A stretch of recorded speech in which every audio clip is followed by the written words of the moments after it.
Okay, we are going to try this again here.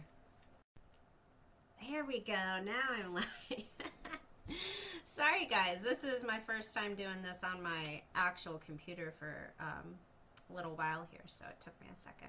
Okay, so I want to chat further about anxiety. I did a live last week about pets with anxiety and separation anxiety specifically. So check that out.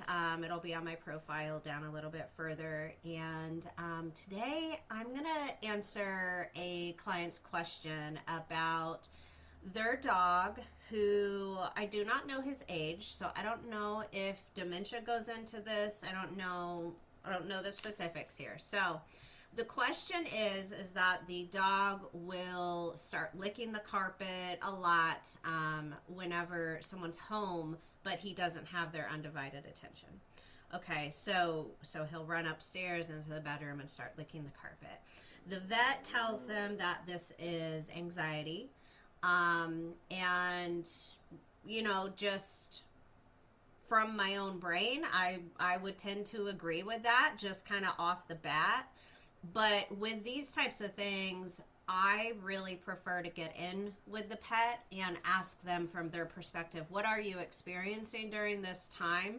Because they might just need to talk through it. They might be doing the action to try to communicate some type of message.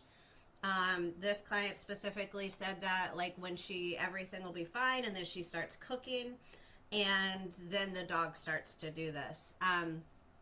So is there a message around the cooking?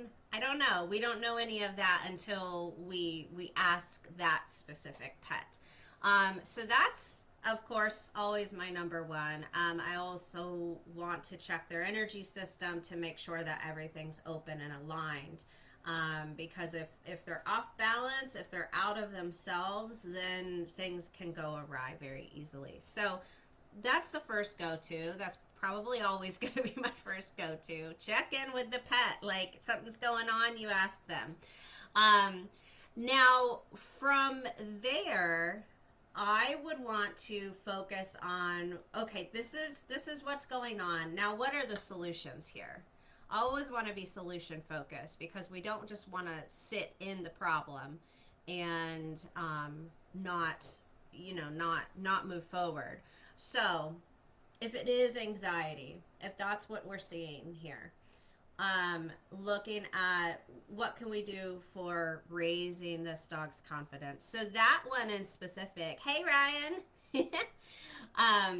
that one specifically, I would look at training for stay. So stay in place. So for instance, you're sitting with the dog on the couch, you get up and start to do something else.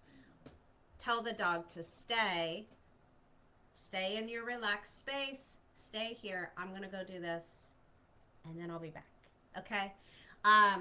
You can also, like, if you're cooking in the kitchen, you can have a little bed in the kitchen with him, because obviously it sounds like he does prefer to be with you, which is totally fine. Training to stay on that little bed in the kitchen. This is your spot while I'm doing this other stuff, and you can relax into that. So training while stay.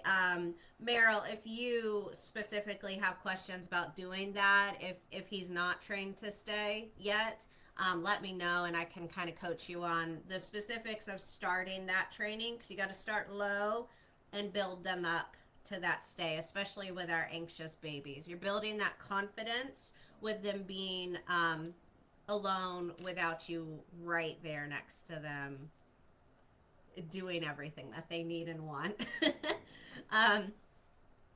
From there, I would also look at any type of training. So we're raising the confidence here. So tricks training, any training across the board is going to be great for him. And then looking at, okay, so obviously he is more of a Velcro dog, and we want to kind of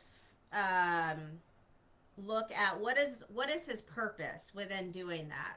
Does he need a job within the home while you're doing other stuff? What is the purpose of this? And that will come from him, But it'll also come from, looking at more independence as well. So, what is your purpose within the family and with the mommies? Or, and what is your purpose within yourself? Because we have to have independence as well. It's just like any other relationship. You have your purpose within the relationship and how you guys connect and interact and all of that. But then you also have your purpose within your own self.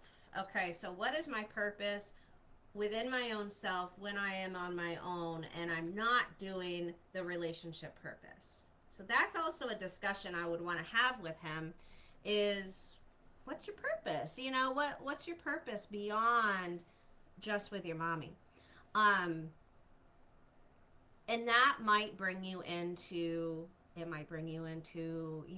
maybe doggy daycare is great for him. Maybe a sport is great for him. Um, Something else. I don't know. You don't know that until you talk to them.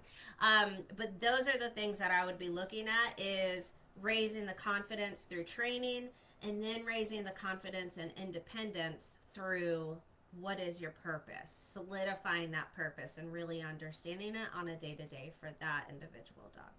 Okay. Let me know if you have any questions about this. Anxiety runs rampant within our pets, unfortunately, because it runs rampant in all of us humans as well. So, let's talk about it. Let me know if you have any questions. All right. Thank you. I'll talk to you all later.